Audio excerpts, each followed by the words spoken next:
उदय किसान की कहानी। बहुत दिनों की बात है। रामनगर गांव में एक दयालु नाथ नाम का पहलवान था। उसका नाम तो दयालु था, पर दया उसके स्वभाव में नहीं थी। उसकी माँ का नाम सीता था। उसने मेहनत मजदूरी करके दयालु नाथ को पाल पोस कर बड़ा किया था। वह बेटा जो कि 10 वर्ष बाद बड़े ही मन्नतों से पैदा हुआ था। छोटे से ही वह बहुत ही बदमाश था। गांव के सभी बच्चों से हमेशा लड़ता झगड़ता रहता था। माँ सोची अभी छोटा है इसलिए ऐसा करता है, बड़े होने पर नहीं किया करेगा। कुछ सालों बाद जब वह बड़ा हुआ फिर भी उसकी आदत वैसी ही थी। और तो और वह अब अपनी माँ की इज्जत भी नहीं किया करता था। फिर भी माँ उसे कुछ नहीं कहती थी। वह उसकी गलतियों को अनदेखा करती थी। सीता को ऐसा लगता था कि वह आज नहीं तो शादी के बाद सुधर जाएगा, लेकिन दयालु नहीं सुधरा। जब वह 20 वर्ष का हो गया तो वह और भी अत्याचारी बन गया। उसकी आदत इतनी बिगड़ गई थी कि वह अब अपनी माँ और पिता पर हाथ उठाने लगा था। 2 साल बाद उसके बूढ़े पिता भी दुनिया से चले गए। माँ अब अकेली रह गई थी। उसे अपने बेटे की चिंता होने लगी थी कि उसकी मृत्यु के बाद उसके बेटे का क्या होगा। उसे खाना बनाकर कौन देगा। उसकी माँ ने सोचा इसकी शादी एक अच्छी लड़की से कर देंगे तो दयालु का जीवन सफल हो जाएगा। उसका ध्यान अपने परिवार में लगा रहेगा तो वह गुस्सा भी नहीं करेगा। लेकिन ऐसा नहीं हुआ। शादी के बाद तो वह और भी बिगड़ गया। पत्नी पुष्पा तथा अपनी सास देविका, जो कि 2 दिन के लिए अपनी बेटी के घर पर मिलने आई हुई थी, उसे भी एक दिन दयालु ने शराब के नशे में आकर मारा और गाली गलौज किया। बेचारी पत्नी क्या करती, वह गरीब परिवार से थी और ज़्यादा पढ़ी लिखी भी नहीं थी, इसलिए वह चुप रही। कुछ महीनों बाद उसकी बूढ़ी माँ की भी मृत्यु हो गई। 4 साल के अंदर उसने पुष्पा 3 बच्चों को जन्म दिया।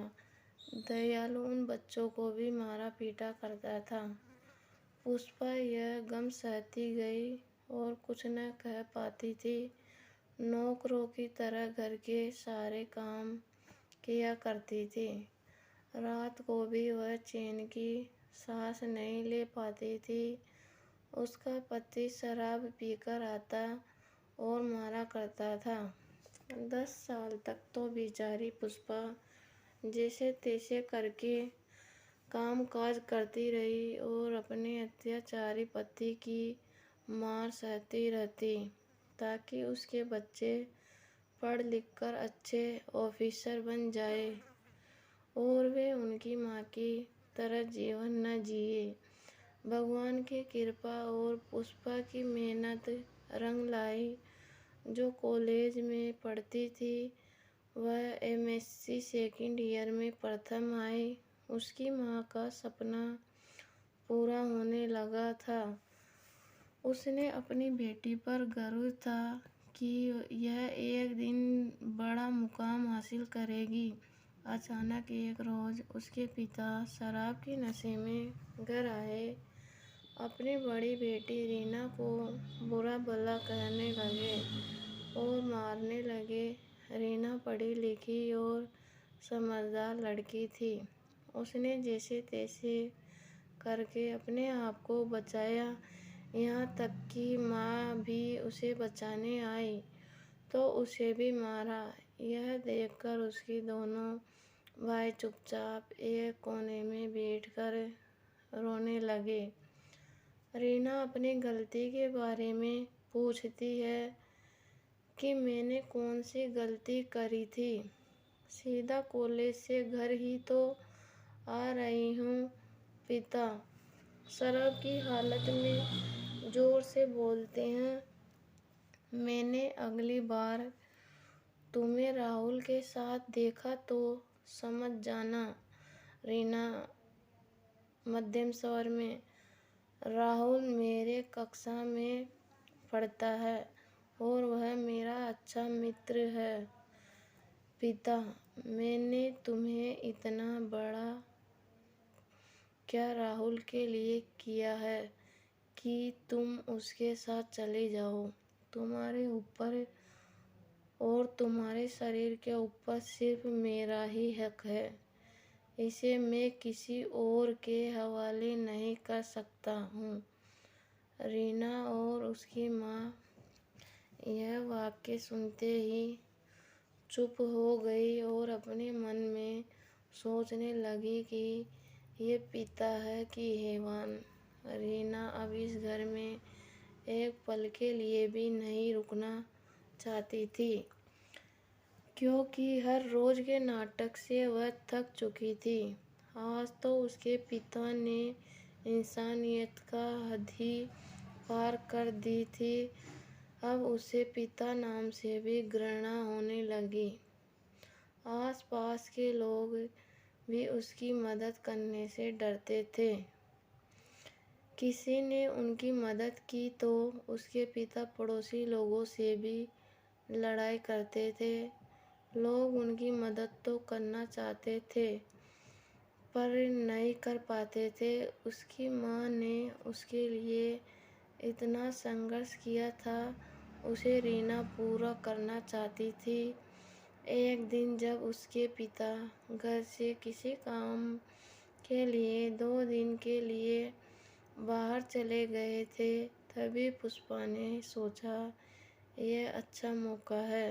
रोज रोज के झगड़े से तंग आकर पुष्पा ने रीना की शादी अपने सहेली के बेटे राहुल, जो कि उसके ही कक्षा में पढ़ता था, उसी से करा देती है और अपनी बेटी को इस नर्क से निकाल देती है। उसी रात रीना और राहुल उस गांव से चले जाते हैं और नागपुर शहर में जाकर अपनी आगे की पढ़ाई करते हैं। घर पर जब उसके पिता को यह बात पता चलती है तो हमेशा की तरह फिर से लड़ाई होती है, लेकिन आज के इस लड़ाई से पुष्पा को बहुत सुख समय बीतता गया और जल्द ही रीना वकील बन गई। उसने अपनी माँ पुष्पा को उस नर्क से आज़ादी दिलाई और अपनी माँ सहित दोनों छोटे भाइयों को अपने साथ अपने घर में रखकर अच्छी तरह से पढ़ा लिखा कर रही है। आज से वे सब एक समान का जीवन व्यतीत कर रहे हैं। अतः पुष्पा का यह संघर्ष पूरा हुआ। उधर उसके पिता अब अकेले अपनी जिंदगी जी रहे हैं।